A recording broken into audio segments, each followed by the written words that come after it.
G'day, Mike from Aussie Mike's Bees. A little update about what's been going on. I haven't shot a video in quite a while and you might be wondering why. I've been busy, but I'll give you a little update about what's been going on. Now, I'm not sure if I've mentioned it before, but I've been working my way through Dr. Jamie Ellis's Master Beekeeper program with the University of Florida. Now, I'm in my third of 4 years, almost reaching the end of that. And it's a great opportunity to connect with the academic world in bees and get a higher level of understanding and knowledge. But a part of it is the community with other beekeepers around the world and the academic staff. And why am I talking about this right now? Well, one of my volunteer jobs is as Biosecurity Officer of the Amateur Beekeepers Australia. Now, it's based in New South Wales, but we have members in other states and territories. So it used to be the Amateur Beekeepers Association, New South Wales. But because we've got so many interstaters nowadays, we've changed it over to Amateur Beekeepers Australia. As you know, or probably aware, there's been an incursion of Varroa destructor in New South Wales, starting in Newcastle. And that's been going on for almost 12 months now. And they're still confident that they can nail it, that they can eradicate it. They've got it fairly well contained, which is the first objective in eradication. And they're working their way through the eradication process. Now, the funny thing is, around the world, you'll probably think this is funny, but Australians don't know what these little creatures actually look like. Varroa destructor is completely foreign to almost every beekeeper in the country. So one of the things I wanted to do as a part of my role is to provide our clubs. Now, at the moment, we're up to about 35 clubs, 4,500 members all up. I wanted to get samples of Varroa destructor set in resin so that we could actually look at them. You know, you see the pictures and they're beautiful photographs, but it doesn't give you that real world scale. So I've been working on getting them cast in resin. The biosecurity rules in this country are so super strict that initially I wasn't even going to be able to have Varroa set in resin because it was deemed a biosecurity risk. Now, they talk about prohibited matter, in brackets, Varroa, and that you could possibly get a permit, but there's super strict rules around that, in that you would have to have it on your person at all times or in your control at all times. And if you're going to be not with it, you'd have to have it under lock and key. Almost more security than owning firearms. And each state has their own separate rules for that. And I thought, this is going to make it hard. It's set in resin. Why would it be a biosecurity risk? So I went down the path of, first of all, how could I import it? And I found the way through the federal rules to be able to get it. They actually have a separate section for set in resin as opposed to preserved in alcohol and all sorts of other ways. So set in resin is its own category. And then, so they gave me the go-ahead, and then I approached the Department of Primary Industries in New South Wales, where I live, to see what path I could take to get permission to have this. And what do you know? Sense prevailed. They wanted to see all of the documents that I had from the federal government and run that through their permits section. And they were pretty fast to get back to me, and they said, yep, we're okay with it. You don't have to have a permit to deal in prohibited matter as I would have otherwise. And they've notified all of the DPI that this is happening. Of course, I've got to go through the same process for each of the other states and territories. So, but at least if I've got one down, hopefully it'll be a bit of a domino effect and we'll get approvals in the others. Would not get any samples from the DPI in New South Wales. They had them all tied up in their own labs, and there was a whole bunch of biosecurity issues about dealing with Varroa again. So I reached out to the University of Florida, my contacts there, to see if it was possible to get Varroa samples there set in resin and then shipped over. Now, they're just glorious people. They're so helpful. And Mary Bammer, who I directly deal with over there, put me in touch with Dr. Cameron Jack, and he's their resident Varroa expert, researcher and teacher. He's a brilliant man. And so I got in touch with him, and he said, how far away are you from Queensland? And it turns out that he has been booked as the keynote speaker at the Queensland Beekeepers Association 119th Annual Conference. And so I thought, right, I'm going to that. First of all, to meet up with him, to actually be face-to-face with one of the academic staff involved with the Master Beekeeper program.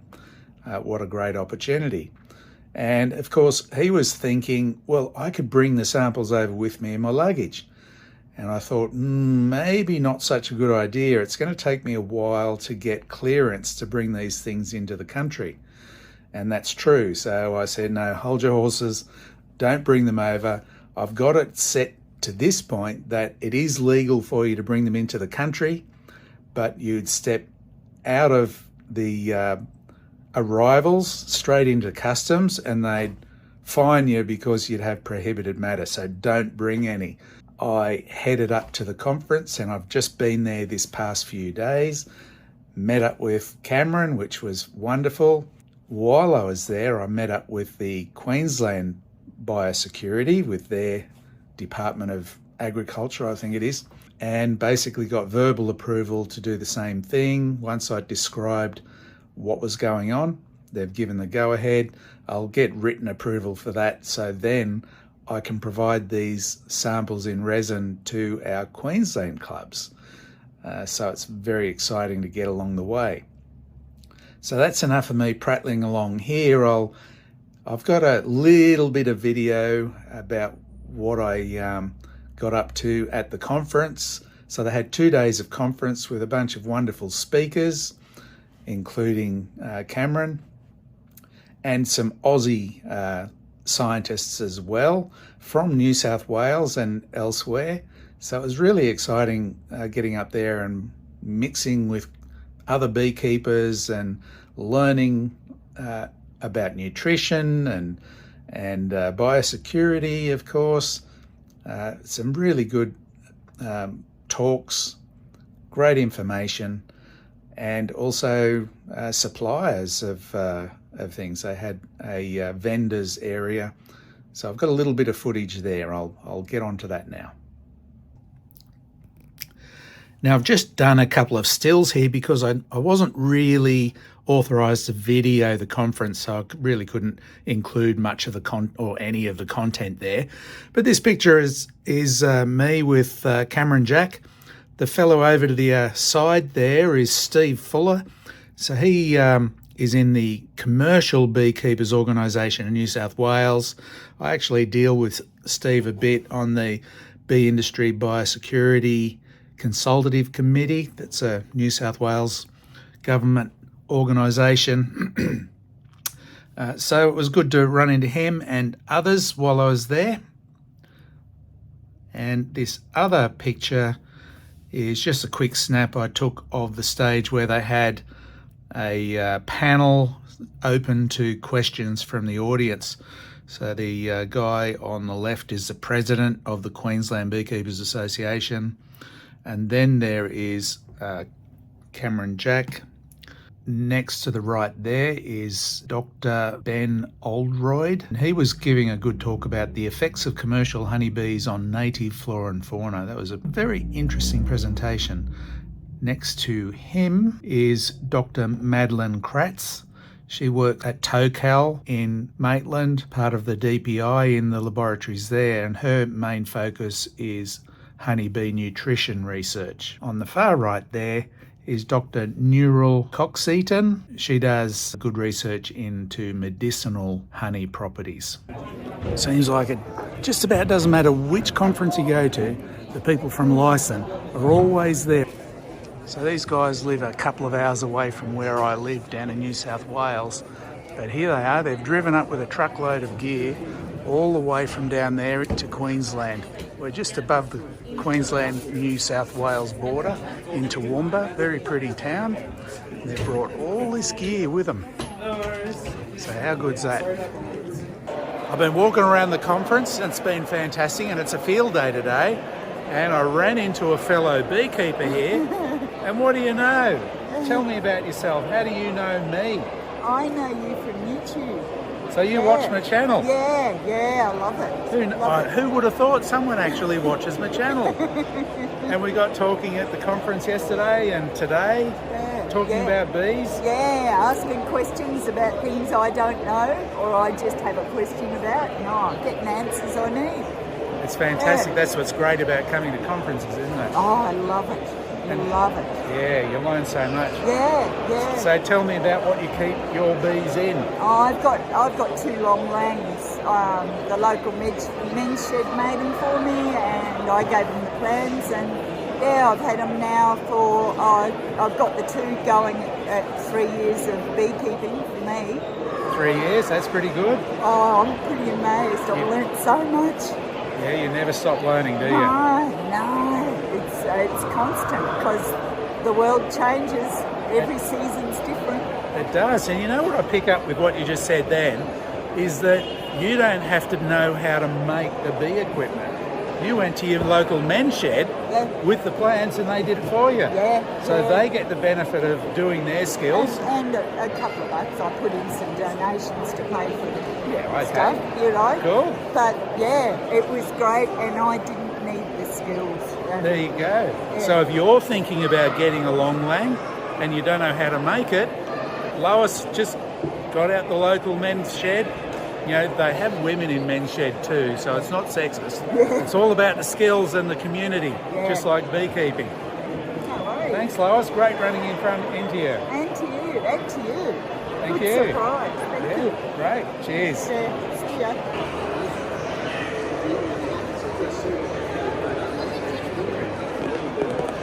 So I just found this stand of a Aussie supplier of bee nutrition products. So I'm just going to sneak up and listen in on him. Okay, so Dynavite's got a pre and probiotic that we're using on the bees. You can see that our bacteria that we use is Bacillus subtilis natto, which has been used as a probiotic in humans for years and years. Dates back to at least 1,000 years ago with Japanese food. So that's what started. Initially what it was we had a beekeeper in New Zealand who's found out that the bees didn't mind drinking the liquid straight, so therefore he decided to experiment with it. What he did was put 20 mils of Dynavite into a litre of a 1-to-1 sugar syrup mixture, and what he found the queens got bigger, there was more ovarioles, more brood, more honey. So after that is when I started doing some trials, and when I was doing the trials what we found was we got 25% more honey. It didn't matter whether we put them on blueberries, whether we put them on ironbark broadleaf, spotted gum, and also avocados. So at the moment we're trying to actually use it as a spray onto the brood and see whether we can get a difference with that. So there's a couple of different methods I'm trying to use. We can also make a dry powder that will go into a patty as well as fed with a dry sugar syrup mixture, dry sugar mixture. One of the things we do see is we see half a frame to a full frame of brood more once they're on it. We also had one group of, one hive actually swarm. Within 2.5 weeks it was back above the controls. One of the other things I've done is actually measured the bee weights. We found the weights were very uniform with the bees, but what I noticed was the coloration was much, much stronger. Whereas when I had the control bees, they went from a very small bee up to larger bees. There was a big variation in the weights, but the colour was also very washed out. So the pre and probiotic is definitely something that's going to help bee nutrition. I think it'll help break down the pollen. they'll get more out of it, and therefore they're improving with their nutrition, therefore you're getting more bees, healthier bees. Now, you talk about doing research, and I get the impression that you've got a scientific background, is that right? Yeah, I'm a vet, so my scientific background lately has been more towards the nutrition side of things, and because I've been studying the probiotics and that in the animals is where we transferred. I've got the information about the bacteria in the first place, and I got tied up with Bee Innovative, which is down in the Hunter Valley, and those guys actually is a commercial beekeeper, and that's where we did our experiments through those guys.